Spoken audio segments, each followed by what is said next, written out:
Boa noite, telespectadores. No programa de hoje, nós vamos conversar com o Dr. Pedro Henrique Borges, que é médico cirurgião vascular, cooperado Unimed, e que vai nos falar das doenças vasculares. Tudo bem, Dr. Pedro? Tudo bem, boa noite.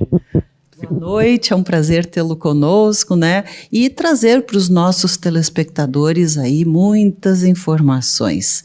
Para começar, eu gostaria que tu explicasse então para os telespectadores o que é a cirurgia vascular, do que ela trata, né? Quais são as principais patologias, né, que o cirurgião vascular aí atende. Perfeito. Bom, o cirurgião vascular é um médico que cuida da vascularização do corpo humano, né? Então, a gente pode dividir basicamente os vasos em dois tipos, os vasos sanguíneos e os vasos linfáticos, e o cirurgião vascular vai cuidar de todos esses vasos em todos os territórios do corpo humano.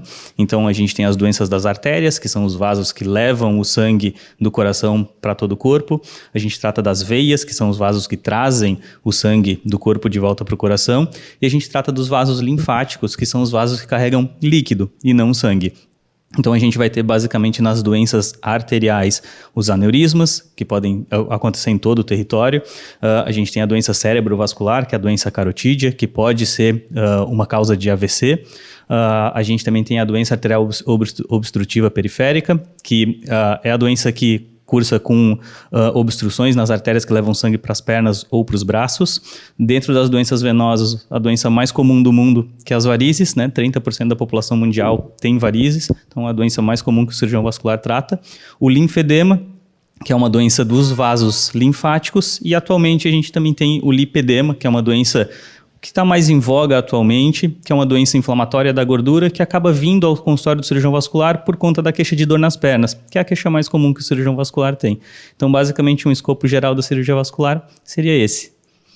Bem, então vamos começar ali pelas artérias, né? Os vasos que levam o sangue do coração para o resto do corpo, né? Tu falaste em aneurisma. Quais são as causas de aneurismas? O que são os aneurismas? Bom, os aneurismas eles são dilatações das artérias. O aneurisma mais comum é o aneurisma da aorta abdominal, que é a principal artéria do corpo.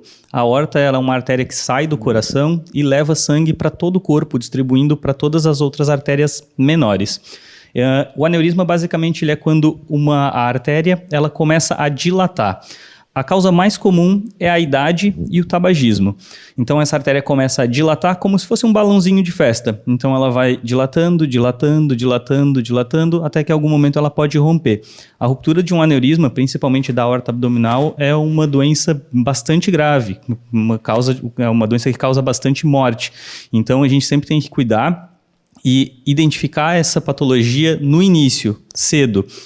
A gente tem uma indicação de fazer uma busca ativa desse tipo de doença em pacientes que têm fatores de risco, como os pacientes tabagistas, pacientes mais idosos ou pacientes que apresentam aneurismas em outras localizações. Então, sempre na doença aneurismática é muito importante a gente fazer o diagnóstico precoce para fazer um tratamento precoce e evitar a ruptura, que é uma fatalidade para o paciente caso ela venha acontecer. Bem, doutor Pedro, e como saber, né, que se tem um aneurisma? A pessoa tem fatores de risco, como tu dissesse, né, tem que ficar mais de olho, né, os fumantes e aquelas pessoas mais idosas, né, mas isto tem algum sintoma? Na grande maioria das vezes, os aneurismas são assintomáticos, então o paciente não sente absolutamente nada. É uma doença silenciosa. Ela só vem a se manifestar em casos muito graves ou em pacientes que têm aneurismas muito grandes que estão próximos da ruptura. Aí sim o paciente pode cursar com dor abdominal, pressão baixa, mas isso é algo que acontece de forma muito aguda. Não é uma dor que vem acontecendo durante muito tempo. Então, como eu falei, é muito importante, por ser uma doença silenciosa, sempre o paciente que tem ou uma história familiar de aneurisma, ou que o paciente que fuma ou fumou durante a vida e tem mais de 60 anos, procurar o seu médico, seu cirurgião vascular, seu cardiologista, seu geriatra, seu clínico, o seu médico de confiança para fazer um screening de aneurisma. Então a gente tem a indicação de fazer esse screening, essa busca ativa, uma vez na vida, em qualquer paciente que tem histórias de aneurisma na família ou história de aneurismas em outros locais do corpo, ou que foi tabagista e tem mais de 60 anos, a gente faz uma ecografia para ver a aorta abdominal do paciente e ver se ele tem algum tipo de aneurisma nessa localização. A ecografia é um exame barato, simples, indolor, bastante tranquilo de se conseguir, bastante acessível. Então, eu sempre recomendo, de novo, para qualquer paciente com mais de 60 anos, tabagista ou que tem história de tabagista ou história na família, procurar o seu médico para fazer uma ecografia. Bem, sem contar, pessoal, que você tem que fazer seu check-up aí no mínimo anual, não é? Então, prevenção sempre é tudo. Bem, doutor Pedro, tu falaste também das doenças das veias, que são os vasos que levam o sangue do corpo para o coração. Tu já falaste, né? Na verdade, as varizes são as mais comuns. Então, eu te pergunto, quais são as principais causas de varizes? Varizes é uma doença genética, tá? Então, em 70% dos casos, a gente consegue observar que o paciente tem uma história familiar de algum familiar que tenha varizes também. Varizes é uma doença não grave, é uma doença simples, mas que pode causar bastante desconforto se em longo prazo ela não for tratada. Então, alguém que tenha varizes e seja jovem, aquilo não vai gerar um problema para ele nos próximos 2, 3, 4 anos, mas no decorrer de muitos anos ou décadas no futuro, as varizes podem gerar problemas. Os principais problemas que as varizes podem gerar são a úlcera varicosa, então o paciente pode ter uma úlcera aberta na perna secundária às varizes, e a trombose.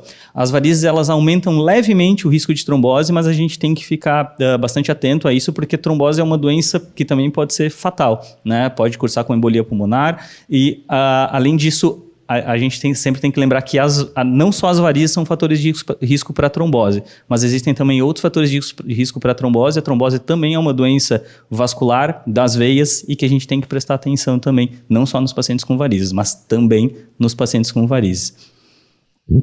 E quanto às varizes, não é, além dessa história familiar, 70% não é, tem uma incidência familiar, que outros fatores poderiam agravar as varizes? Perfeito. É bem importante a gente separar os fatores que podem agravar dos fatores que podem criar varizes. Então, a gente sempre tem que lembrar, e isso é um mito que circula bastante até na internet, que anticoncepcional causa varizes, que salto alto causa varizes, que exercício físico causa varizes, que academia causa varizes. Nada disso causa varizes.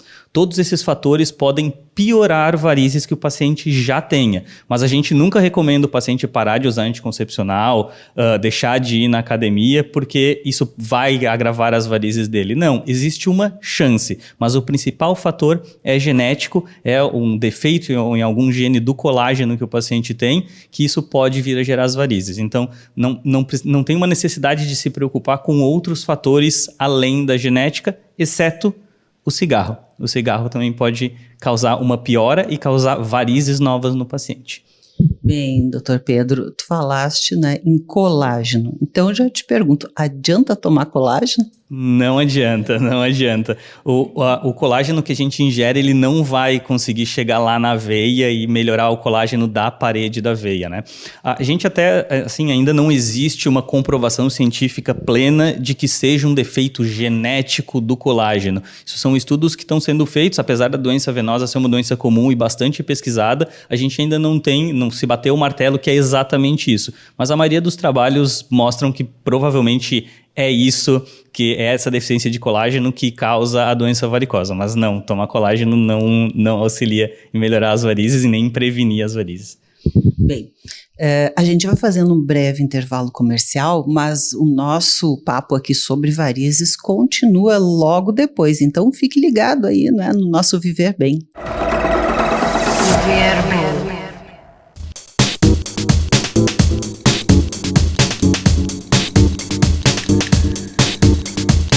Estamos de volta e continuamos a conversar com o Dr. Pedro Henrique Borges, que é cirurgião vascular e médico cooperado Unimed, que nos falava aí, né, no primeiro bloco sobre varizes, entre outras doenças vasculares, aneurismas, não é?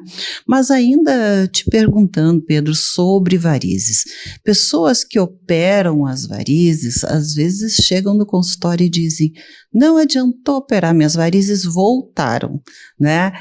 Isto acontece? Sim, mas acontece apenas se as varizes não são bem operadas. Se a paciente faz a cirurgia com um médico bastante qualificado, que sabe fazer a cirurgia, varizes não voltam. A taxa de recidiva das varizes é menor do que 1% em 10 anos na grande maioria dos trabalhos científicos que a gente tem. Então, varizes não voltam. Eventualmente, quando a paciente faz secagem das varizes, a escleroterapia ou o laser, eventualmente algumas varizes podem surgir no mesmo lugar da onde ela já tinha varizes. Só que não são as mesmas, são varizes novas. Lembrando, como eu tinha falado antes, as varizes são uma doença genética. Então, se o paciente tem uma doença genética, não vai ser fazendo um procedimento uma vez na vida que vai resolver todos os problemas de varizes do paciente, né? Então, eu sempre brinco com as pacientes, quando a gente coloca Botox, o Botox ele não dura para sempre, né? A gente tem que fazer um acompanhamento. Com as varizes a mesma coisa, não é tratar uma vez as varizes e nunca mais aparecer no cirurgião vascular que vai resolver as varizes para sempre. Então sempre o ideal é manter um acompanhamento, se tiver que fazer cirurgia, fazer com alguém qualificado, que saiba fazer a cirurgia, e se precisar fazer a secagem, recomenda-se sempre fazer um retorno com o seu cirurgião vascular uma vez ao ano, uma vez a cada 2 anos, para revisar as varizes, ver se não precisa tratar de novo. Bem, doutor Pedro, a gente tem, né, na verdade, milhares de veinhas, né, por todo o corpo. Então, eu creio, né, que aquelas que foram operadas, foram tiradas, não vão voltar, né, mas outras podem adoecer. Então, eu creio que é a causa, né, esta causa que o pessoal diz que as varizes voltaram, né, mas não são as mesmas, pelo que eu entendi. Existe algum tratamento preventivo, né, para quem tem essa história familiar? Tem coisas que pode se fazer para melhorar, né, essas varizes antes de ter que fazer uma cirurgia, né? Outra coisa também, as pessoas dizem, eu tenho varizes internas, né? O que é isso? Perfeito. Bom, vamos começar com a última pergunta. As varizes internas, usualmente quando a gente fala para o paciente que ele tem varizes internas, é uma maneira de simplificar que o paciente tem uma doença nas veias safenas. Então, as veias safenas são veias do sistema venoso superficial das pernas, que usualmente são as culpadas pelas varizes mais grossas. Então, quando o paciente tem veias fininhas, aquelas varicosezinhas que geralmente as pacientes chamam, nem sempre essas varizes são secundárias a um problema na veia safena, tá? Mas quando o paciente tem veias mais grossas, mais dilatadas, usualmente a safena tem algum problema. E essa veia safena, nem sempre ela vai ser visível, nem sempre ela vai estar tão dilatada a ponto de ser visível. Então aí a gente chama de varizes internas. Com relação à prevenção das varizes, aqui vão aparecer algumas recomendações que aparecem para praticamente qualquer doença, né? Então, exercício físico, dieta, controle do tabagismo, controle de outras doenças que o paciente tenha, mas especificamente para as varizes, não existe nada que façam as varizes não aparecer ou aparecer de forma mais lenta. Isso tudo vai estar ligado lá com o DNA do paciente. Então, tem paciente que vai ter mais varizes mais rápido, tem paciente que vai ter menos varizes mais lento. Usar salto, como eu falei, pode piorar, mas tem que ser um uso muito contínuo, durante muito tempo. Uma coisa que pode auxiliar a paciente é o uso de meias de compressão elástica. A grande maioria dos trabalhos não demonstrou um benefício do uso de meia de compressão elástica no longo prazo na prevenção de varizes. Mas no dia a dia, a gente observa que o paciente que usa a meia elástica de forma adequada, de forma aderente, acaba tendo menos varizes piores, então menos varizes mais grossas e mais varizes mais finas, que são mais fáceis de tratar, não precisam de cirurgia, a gente consegue tratar no consultório. Bem, e essas varizes internas, não é? Como tu explicaste aí, elas dão algum sintoma? O que a pessoa vai sentir se ela tiver varizes? Além de olhar as pernas muitas vezes, não é? E eu também te pergunto, né, tem mulheres com a pele muito clara e que tem aquele azulado das veias. Isso já são varizes? Bom, em primeiro lugar, o que a gente considera varizes, tá? Então a gente divide sempre em 3 segmentos. Tem aquelas veias bem fininhas, bastante arroxeadas que as pacientes têm nas pernas, essas são as teleangiectasias. a gente tem essas veias um pouco mais azuladas, mais profundas, que são as veias reticulares. E aquelas veias visíveis, dilatadas, são os trajetos venosos. Então, quando é que a gente sabe que uma veia é uma veia doente ou é uma veia normal? Principalmente pela dilatação. Então, veias menores do que 3 milímetros a gente não considera doente.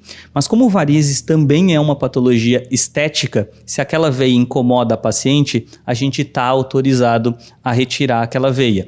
Então, não necessariamente a gente precisa retirar apenas as veias dilatadas. Como a gente faz também uma parte estética da parte cirúrgica, a gente também pode retirar as veias que esteticamente incomodam a paciente.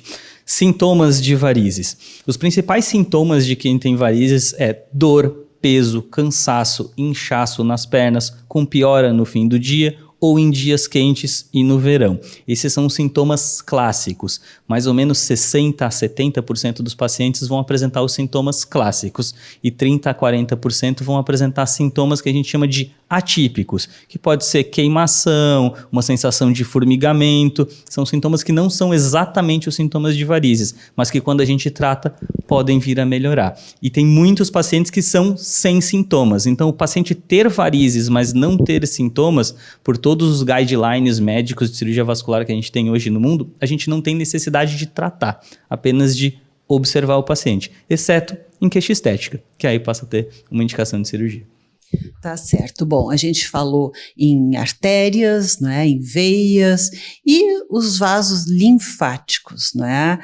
O que são esses vasinhos, o que eles podem causar, não é? Qual é a função deles? Perfeito. Bom, os vasos linfáticos, eles são os vasos que carregam o líquido que sobra depois de as veias carregarem todo o sangue da periferia do corpo. A gente tem vasos linfáticos em todo o corpo, da cabeça ao pé.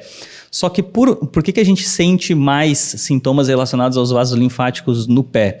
Por conta da gravidade. A gente tem uma coluna de líquido, quando a gente fica de pé, que nos pés tem uma pressão muito maior do que nas mãos, ou no pescoço, ou no tronco. Então, os sintomas usuais de problemas linfáticos vão se dar mais nas pernas. E eles são sintomas bastante semelhantes aos sintomas de varizes. Então, o paciente vai ter peso, cansaço, inchaço nas pernas, com piora em dias quentes. Vê que é exatamente os mesmos sintomas que eu falei da doença venosa. Por isso, a importância de consultar um cirurgião vascular quando o paciente tem dor nas pernas, inchaço nas pernas, porque tem várias patologias que são diferentes, que têm tratamento diferente e que têm um prognóstico, uma evolução diferente e que o cirurgião vascular vai ter que definir exatamente qual é para a gente poder tratar de forma mais adequada.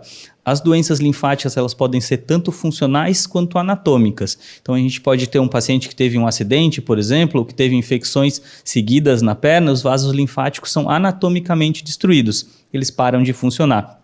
E alguns pacientes têm doenças funcionais, que o vaso linfático está ali, ele existe, mas ele é um pouco preguiçoso, vamos dizer assim, e ele não consegue carregar todo o líquido que a gente tem na perna de volta para o coração, causando esses sintomas que a gente observa usualmente nos pacientes com doença linfática. Bem, muitos vão ao massoterapeuta fazer a drenagem linfática. Isto adianta? Adianta bastante, desde que utilizado em conjunto com as meias compressivas. Então, a drenagem linfática por si, ela vai funcionar muito bem um dia, 2 no máximo. Depois disso, a gravidade já começa a puxar o líquido de volta e o vaso linfático não trabalha de forma adequada. Então, a gente pode utilizar meia compressiva, a gente pode usar algumas medicações que vão fazer o vaso linfático trabalhar de uma forma mais adequada, com uma qualidade melhor e, consequentemente, melhorar, inclusive, a drenagem. Então, a drenagem vai ser mais eficiente para o paciente, ela vai se sentir mais confortável e vai durar mais tempo. Bem, e tu falaste em uma doença que está surgindo aí, que está sendo estudada, não é? Que doença é essa? Bom, o lipedema é uma doença que começou a entrar em voga mais nos últimos anos, principalmente aqui no Brasil. Ela já é uma doença que existe há mais de 60 anos, mas no Brasil a gente não dava muita atenção para isso. Então, o lipedema é uma doença inflamatória do tecido conectivo, mais comumente da gordura dos membros inferiores, que causa dor, com um acúmulo de gordura nessa região das pernas, gerando uma desproporção muito grande da parte de baixo do paciente, da parte das pernas em relação ao tronco. Então, essa é mais uma doença que entra no diagnóstico diferencial do cirurgião vascular quando um paciente vem com dor nas pernas.